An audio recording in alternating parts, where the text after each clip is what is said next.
Barney and Betty Hill, an American couple, claimed to be abducted by extraterrestrials in New Hampshire in 1961.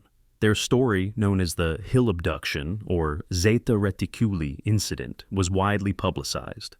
The Hill's account has been the subject of much debate and has inspired numerous books and films. The couple had a good reputation in their community. Barney worked diligently as a postal worker, while Betty, a social worker, was deeply engaged in civil rights activism. As an interracial couple, Barney being black and Betty white, they had already overcome societal challenges and shared a strong bond of love and mutual respect. But what they experienced on that fateful night would test their reality and place them at the center of a phenomenon that would fascinate and terrify millions. It was a quiet evening on September 19, 1961, when Barney and Betty, a seemingly ordinary couple from Portsmouth, New Hampshire, were driving home from a short vacation in Canada. Little did they know, that night would mark the beginning of one of the most famous alien abduction stories in history. Betty, using binoculars, observed a peculiar, brightly lit craft moving across the moon's surface. Recalling her sister's previous UFO sighting, she suspected she might be witnessing something similar. Barney, initially identifying the object as a commercial airliner heading toward Vermont, quickly changed his mind. The craft's abrupt and inexplicable descent convinced him that it was no ordinary aircraft. The Hills cautiously navigated their way through the secluded Franconia Notch, slowing down to observe the approaching object. As it passed over the restaurant and signal tower on Cannon Mountain, the craft appeared near the iconic Old Man of the Mountain. Betty estimated its size to be at least 1.5 times the length of the 40-foot granite profile and noted its apparent rotation. The couple watched in awe as the silent, glowing object performed erratic maneuvers in the night sky. Approximately 1 mile south of Indian Head, the Hills encountered a terrifying descent. The object rapidly approached their vehicle, forcing Barney to stop in the middle of the highway. The massive silent craft hovered above their 1957 Chevrolet Bel Air, filling the entire windshield. Barney cautiously approached the object. Through binoculars, he claimed to see 8 to 11 humanoid figures observing him from the craft's windows. A long structure descended from its underside. The silent craft hovered within 50 to 80 feet overhead and 300 feet away.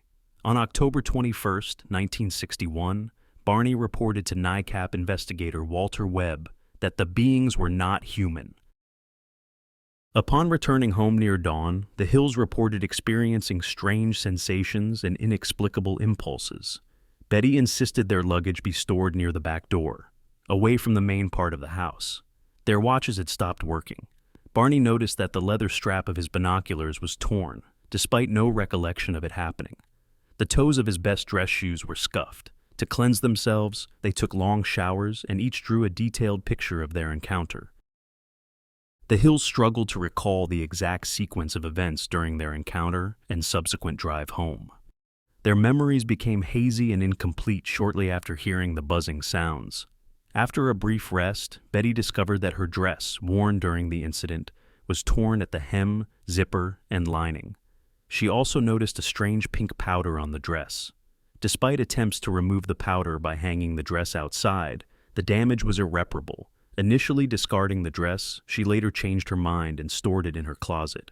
Over the years, 5 different laboratories have conducted chemical and forensic analyses on the dress. The Hills discovered strange, shiny, concentric circles on their car's trunk that had not been present the day before. While experimenting with a compass, they noticed that the needle would spin rapidly when brought near the circles. However, when moved a few inches away, the needle would return to normal.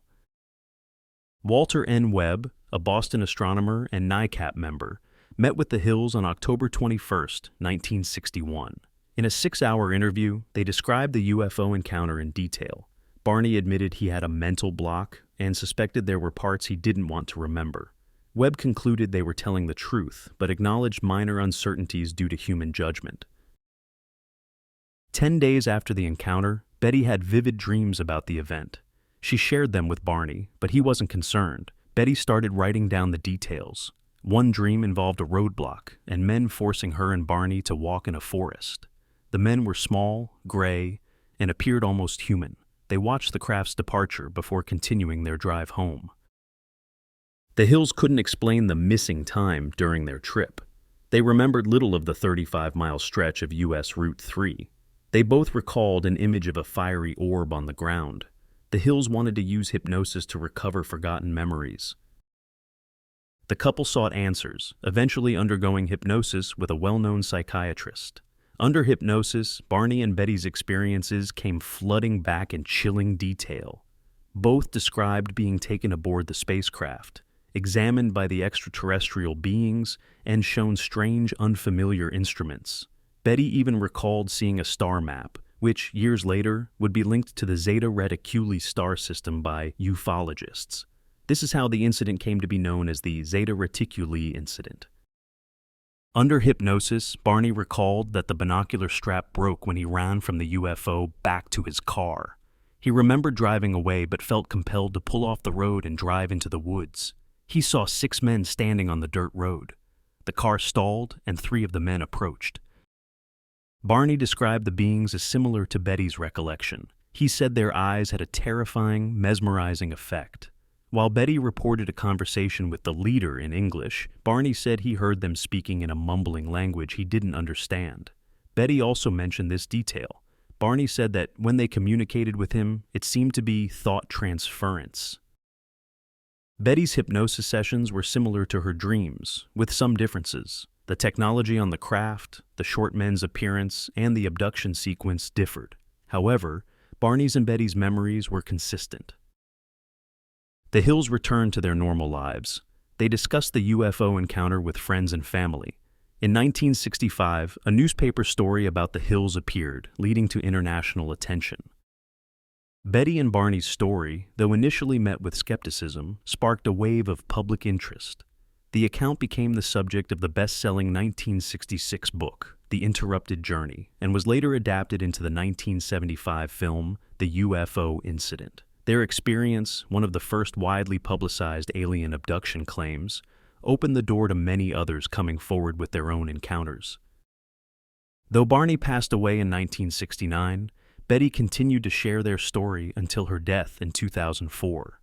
Today, their legacy lives on, with much of Betty's notes and tapes preserved in the University of New Hampshire's permanent collection. In 2011, the state of New Hampshire even erected a historical marker commemorating the site where their alleged encounter with the unknown began. The Hills case remains one of the most compelling and well-documented alien abduction stories to this day, leaving us to wonder, what really happened that night? Were the Hills truly visited by beings from the stars, or was it all a strange trick of the mind? The answers may forever lie hidden in the darkness of that rural New Hampshire road. If you enjoyed this overview of one of the most famous UFO abduction cases in history, please consider supporting our channel by subscribing and hitting the notification bell so you don't miss out on future stories. If you found this video interesting, giving it a thumbs up will help it reach more people. We'd also love to hear your thoughts. What do you think really happened to Barney and Betty Hill that fateful night in 1961? Let us know in the comments below. Thank you for watching, and we'll see you in the next video.